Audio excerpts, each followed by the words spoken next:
Christine, welcome to an intimate conversation with women of color. How are you?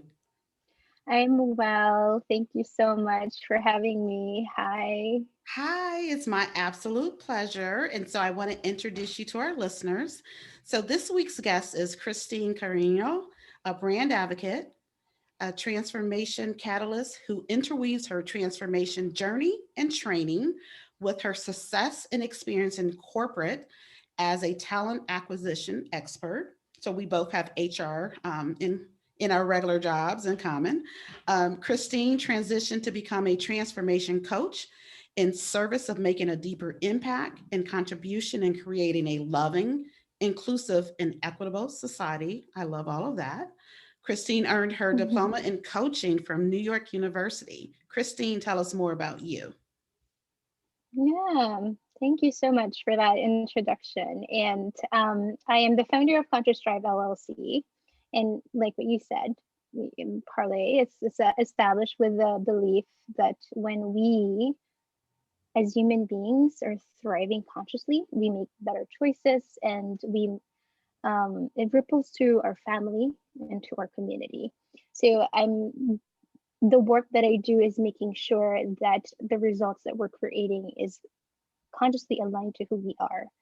As a coach, I help Black, Indigenous people of color, and LGBTQ executives and leaders to reconnect with their authentic self so they can live and lead consciously and create impact on their own terms. And I also um, do consulting work for corporate businesses to bring cultural transformation by centering our humanity, bringing back the human at the center of it, tapping into the heart so we can fully embody inclusion, belonging, in equity.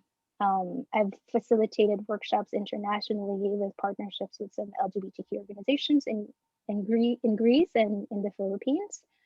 And I'm also a proud immigrant, queer, and descendant of a liberator. So that's Love that. A liberator, huh? And I absolutely love so centering our humanity, right? We've gotten away from that, which has been evidence in the last several years. We've definitely gotten away from that. But I do love that I'm seeing that, there are more people conscious about bringing that back, right?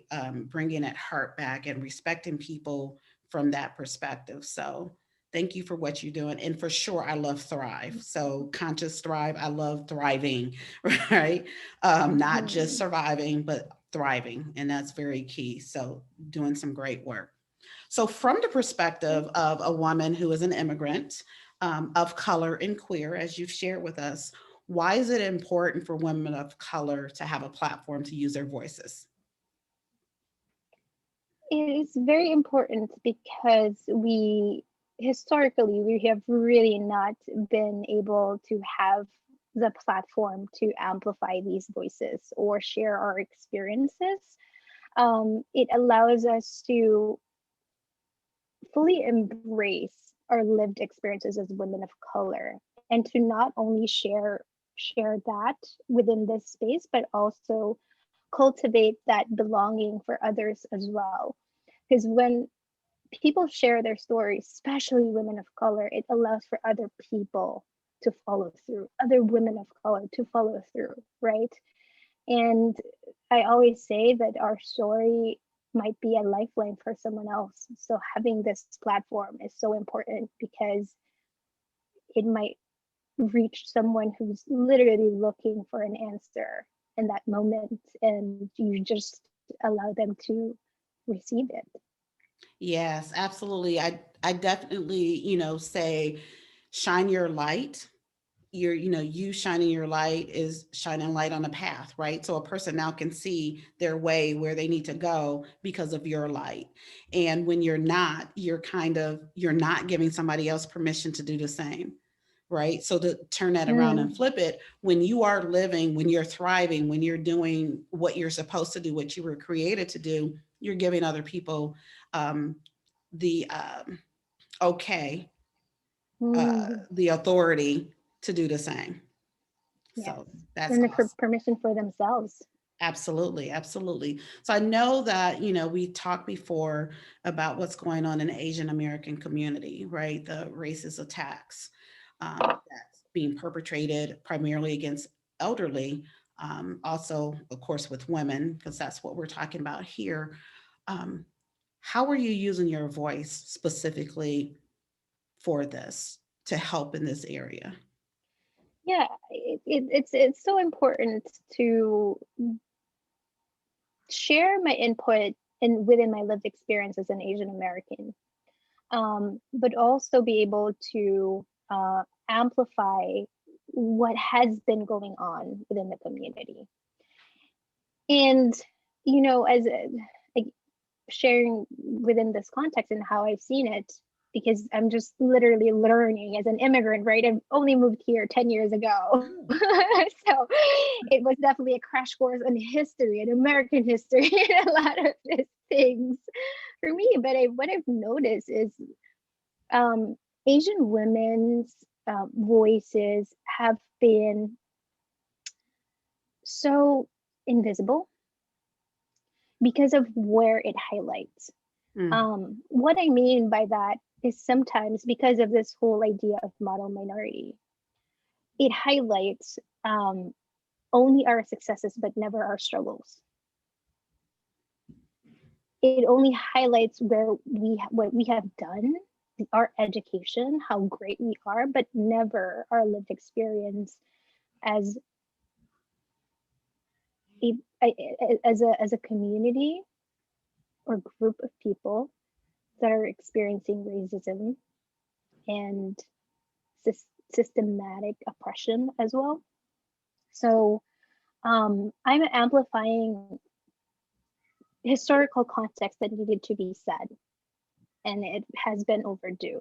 While at the same time, too, making sure that I'm holding my community accountable because 100% we have contributed to white supremacy systems that has been perpetrated to this day. So it's having that emotional intelligence to hold space for both, yeah, right? yes. Because yes, it's important that we amplify the voices to make sure that we're now shifting the whole conversation, but also there's accountability in it, and also at the same time it's making sure that we're all in this together. There's synergy um, between all communities, and acknowledgement that there are some privileges that we have 100% embraced or gotten through the system. And it's funny because, one of the ways in which, um, and also not, and making sure that we're not judging the community as a monolith. We are also not a monolith. Right. I mentioned the equal pay for women because it's Women's History Month. There's actually two equal pay for Asian American. One was February 24th, which only highlights the the Korean, Japanese, Chinese, Oh, Asian Americans, and the South Asian. But if you include the Pacific Islanders, which is the Philippines, came from the Philippines, right? The Malaysia, the Cambodians, other other other communities of color or Asian groups, we're now March 9th. So you can see that there's actually disparity too around income and bracket within, and yeah. within the group or the community in itself. So yeah, so it's important that we have that we create space for lived experience, individual lived experiences as well, and the struggles, and not only highlighting um or championing our successes. Yeah, and so I'm not quite sure if I've ever heard before the model immigrant and how your successes have been celebrated and not too much has been talked about struggles. But as I was listening to you, I'm like, yeah, I see that, I understand that, right? And even when you were talking about the pay, and I was looking at something, actually, I think it might have been from Catalyst, and it was about women of color as a lot of data. And it listed like with the Asian women. And so again, probably if you break it down, it's going to be certain Asian women versus other Asian women. But I think it was like 90 something cents, right, Mm-hmm. to the dollar, in Yeah. comparison to a white man.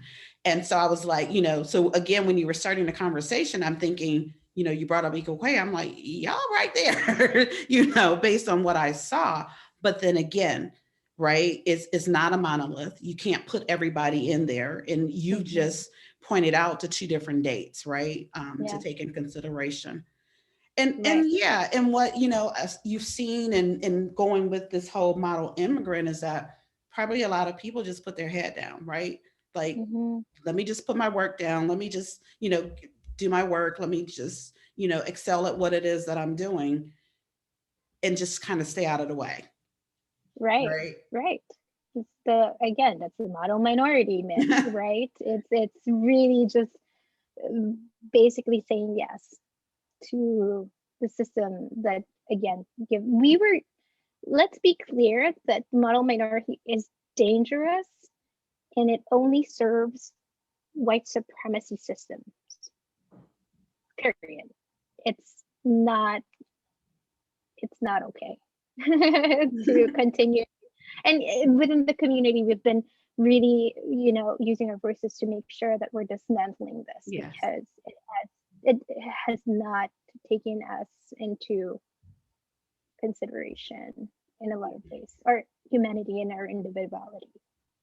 Yeah, and so that kind of takes me into thinking about, women, and in this case, Asian Americans, um, who have not used their voices, right? They have not recognized the power of their voices. And when I say voice, it could be speaking, it could be writing, dancing, singing, creatively. It's just an expression. When I mention voice, I'm talking about your expression. What would you say to, women, Asian American women who haven't found the power of their voices? They don't recognize the power of their voices yet. Yeah. um First and foremost, and this is not only talking about Asian American women, but also just women of color as a whole too, because so very, very important.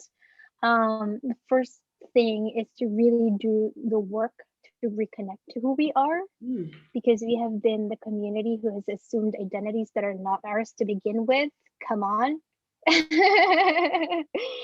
And and make sure that we're removing ourselves from the paradigm and the standards that the society has created us, which only allowed us to be in a box, right? And and transcend from that and be very, very clear. And the second one is embracing your life brand. And life brand for me is basically the same thing as what a brand is, but it's really like your holistic self, right? Mm. It's the whole me.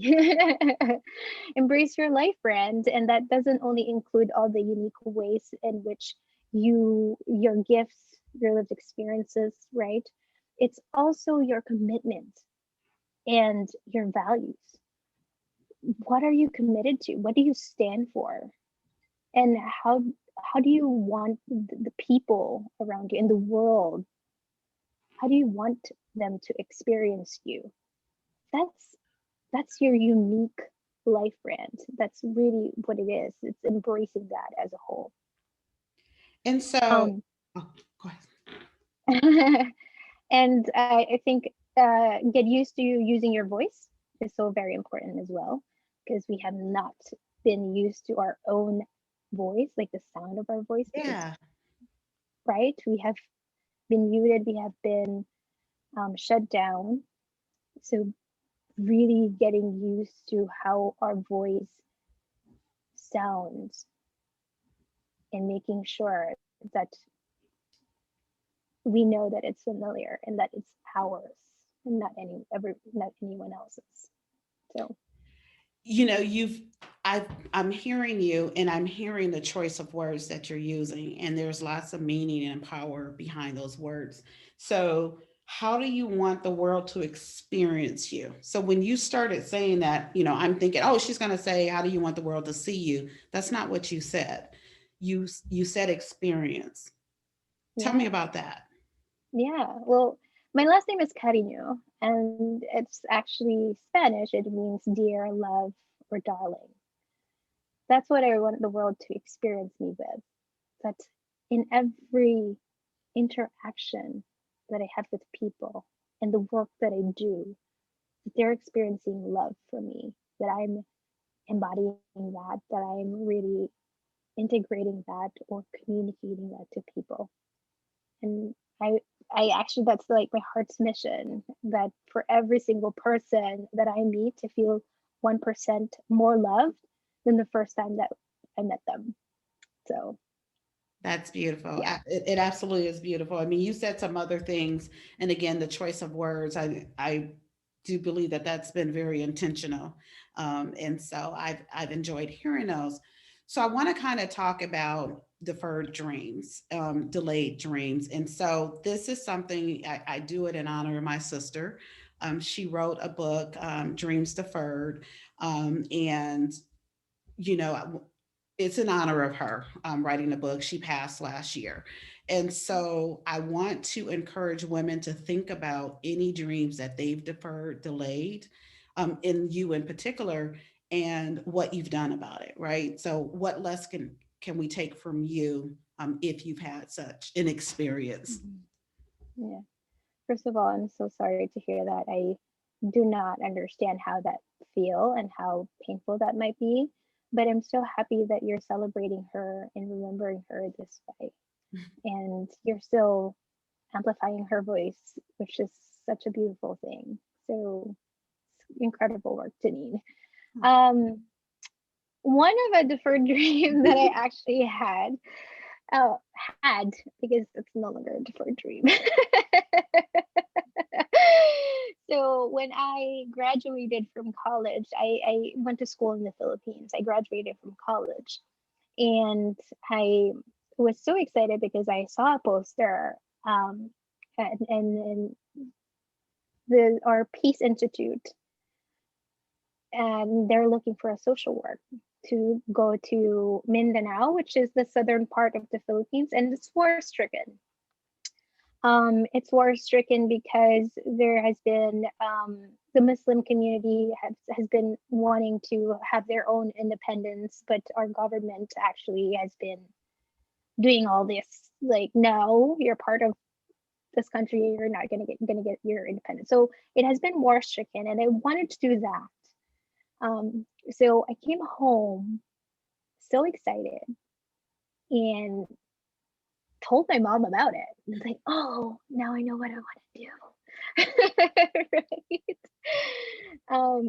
But my mom came from, it's like from a poor family, and really did everything that she could to get into that level of security financially, to support in building her family and supporting her family. So what she said was, "There's no money in that, Mm. and I didn't send you to a great school to do that kind of work or to be poor." And that just shut me down the whole way, right? And the thing with me is again doing the work, and let me just um, do, because it's all these things that were told to you and then transforming that, right? So for me, how I interpreted it was that, oh, so I can't be mission oriented and have money. It's only one or the other. Hmm. Hmm. That's how I interpreted that, Yeah. right? That's basically what it is. Um, so, of course, I forgot this, but that's how I have lived my life. I moved here, and that's all I wanted to do to make money, Yeah. which I did. still found myself unhappy and unfulfilled, right? And then I eventually just reconnected with Mm-hmm. myself, Mm-hmm. did the work, and reclaimed that. So, um, one summer in 2018, I actually said, this is a goal of mine that really want to do. I don't know how this looks like, but I'm going to do it, right? So I reached out to volunteer and nonprofit organizations in the Philippines who are doing that kind of work, which is really supporting the communities um, in Mindanao. And it's funny because 2016 to 2017, ISIS actually penetrated that part of the Philippines. Mm. So it was just like post-war.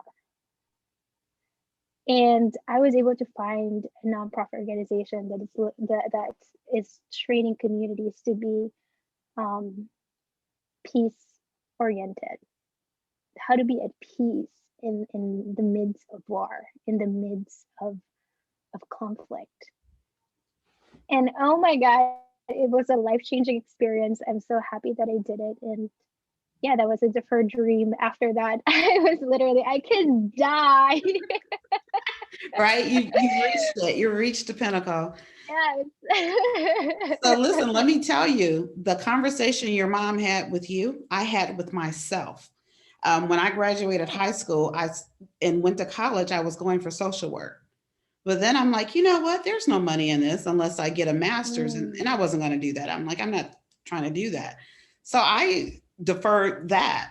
And pretty much the work I'm doing now is in the same realm. And I right. was going to ask you, which you answered, what you're doing now as entrepreneur consulting, is that in alignment with what you would have been doing with peace? And in essence, it is, right?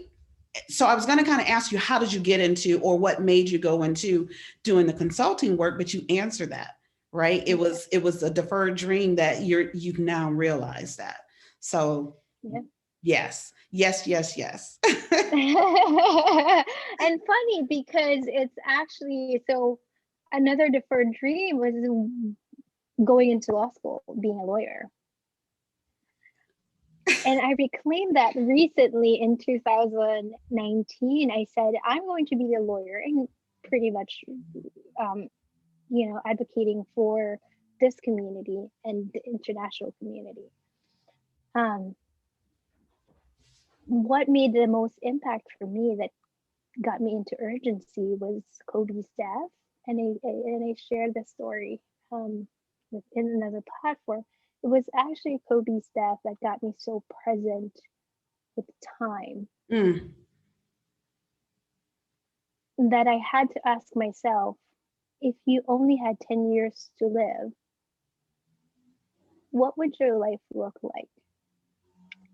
And for me, I said, it's definitely not 5 years in law school, right? Before I make the impact. I yeah. want to make the impact today. Yes. So that 10 years look like I'm contributing to the world. I'm contributing to people. I'm contributing to communities. So I transferred all of that and put it all into my business now. So what it looks like is all the why or that I had, why I wanted to be a lawyer. Yeah. And you know what? So I don't know. You're my spirit animal. You're something. I don't know. We're connected. I swear we were supposed to have this conversation because I also was interested in law school. And my That. sister, I mean, my sister never let it down. She's like, you should have, you should have, you should have. And I'm like, no, because I knew what it took to become, and I wasn't willing to put that energy into it, right? And so I didn't go that route. But the other thing is, you just mentioned, an epiphany, if you will, with Kobe's death. I'm going through that now. So my sister Mm, died in October. My aunt died in January, and Monday we buried my cousin's son, and he was only 29. And wow. yeah, and so I'm having this thing to where it's okay. A lot of stuff that's going on really doesn't matter. Right. Family does. And living, Mhm. a thriving life, joy, centeredness, heart centered. Yes. Those are the things that matter. So that's where I'm at today. And so pretty much everything that you're saying, I mean, have experienced it. And that's where I am today. It's like, okay, tomorrow absolutely is not, and we didn't even talk about COVID. Tomorrow is absolutely not promised. So you have to live today. Who do you want people to say you were, right? Who do you want people to Exactly. know? And what do you want to impart on other people? And me, it is a passion of mine to elevate the voices of women of color and Mm. everything that comes along with that, right? Because, Yeah. there's so many parts to it and it's continuing to grow and to evolve. And I don't know where it's taking me, but I'm on that ride. Yeah. Yeah. And when people look back into your life, you have this. This is your legacy. Yes. It's Yes. it is. You wake up every day saying that this is my commitment and this is what I want the world to, and how the world experience me. And that's beautiful. Clarity is a Right? Oh my God, gift. it is. And so the other thing is, as I'm listening to you and I'm thinking, um, so in the very beginning, as I'm looking at my analytics and I'm like, oh my God, I have people listening from here and there. When Malaysia was in the house, I was like, okay, Wow. all right. So That's I'm looking beautiful. forward to seeing, who pops in, after our conversation and the conversations to come, because that excites me, right? Because I say that my goal is to reach millions of women of color. Hmm. And in order to do so, I, need my listeners to amplify it. And it's happening because, again, I don't know anybody in Malaysia, you know, Right. I don't know anybody. I'm trying to think what other place was just like Slovakia. I don't know anybody in Slovakia, but that is like my number three. My top, Wow. yeah, the U.S., um, Germany, and then Slovakia are my top three listeners.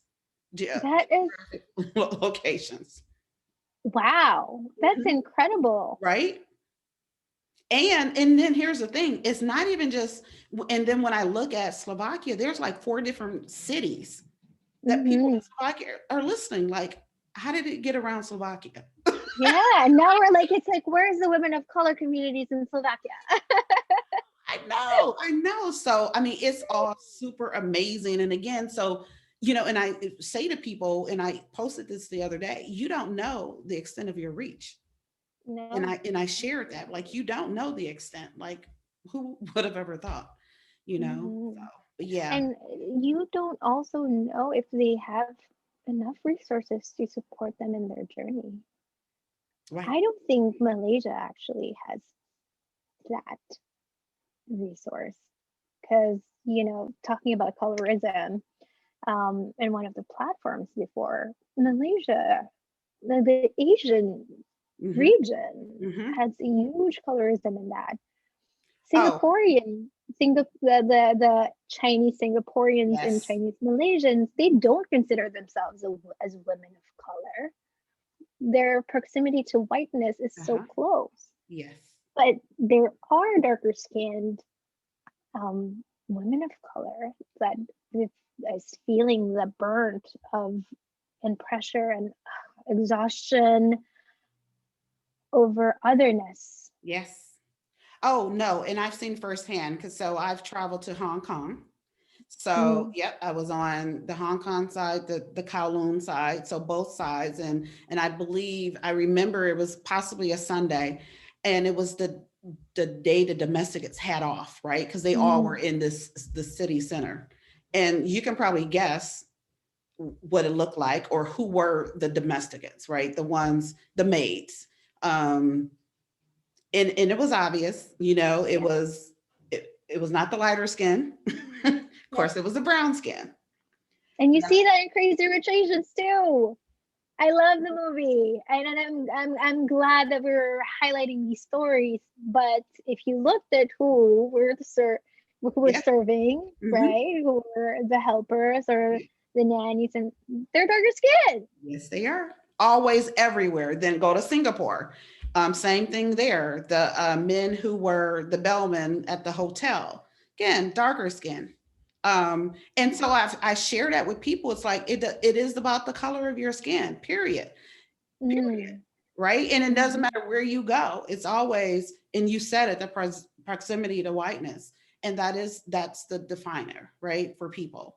And someone else I had spoken to, she's from Portugal. And what she said, which is the same thing, but the way that she worded it is the colonizer. Yes. So again, being very specific in the language. So the proximity to the colonizer.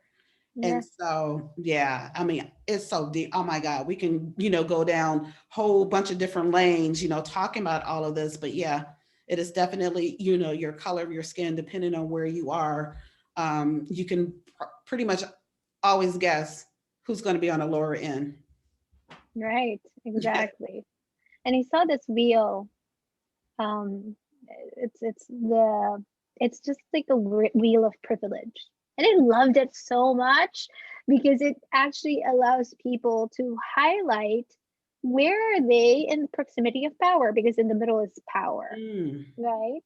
Now you know that we all have privileges in ourselves. It's not about you have privilege, I don't, or I have privilege, you don't. We all have privileges. We do. yeah, we do. It's not, it's and it's not centering our non-privileges. It's actually centering our privileges so we're able to uplift. Like what you're doing is using your platform and your privilege because you're more confident, right? You're in some other ways, like those mental privileges that you have, right? Or economic privileges, Yeah. whatever that looks like. So you can also uplift other people, Yes. Yes. right? And I mean, and and the thing about it is privilege is a good thing to have. It's what you do with it. It's Exactly. yeah, it's what you do. Thank you.